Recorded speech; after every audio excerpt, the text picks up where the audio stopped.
Avverranno in progressione le riaperture decise dal Consiglio dei Ministri dopo la cabina di regia. Che si procedesse per gradi, il presidente Mario Draghi lo aveva prospettato, ma non si è esagerato con le cautele e questo costituirà per le attività produttive una boccata d'ossigeno e per i cittadini un'iniezione di fiducia.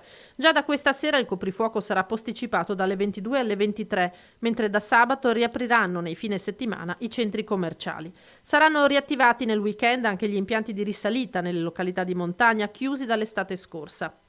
Anticipata al 24 maggio la data per la sospirata riapertura delle palestre, uno degli ambiti maggiormente penalizzati e che ha più protestato finora. Il 1° giugno ad accogliere nuovamente all'interno i clienti saranno bar e ristoranti che fino a quel giorno potranno continuare a servire solo all'aperto e rigorosamente seduti. Tornerà il caffè al banco e si potrà pranzare e cenare al chiuso. Sempre dal 1° giugno si potrà tornare sugli spalti degli impianti sportivi all'aperto, con una capienza non superiore al 25% del consentito e comunque non oltre le 1.000 persone.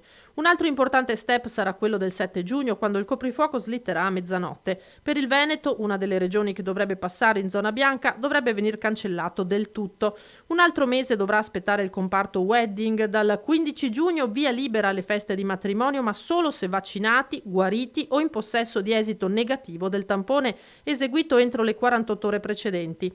Da quella data ritorno del pubblico nelle fiere e nei parchi tematici e sblocco della congressistica. Il coprifuoco sparirà definitivamente in tutta Italia a partire dal 21 giugno. Infine dal 1° luglio saranno le piscine al chiuso a poter finalmente riaprire insieme a centri termali, sale giochi, bingo e casinò, centri ricreativi e sociali, corsi di formazione pubblici e privati. E si potrà assistere nuovamente anche a una competizione sportiva al chiuso, sempre con una capienza non superiore al 25% di quella già prevista e per non più di 500 spettatori per volta.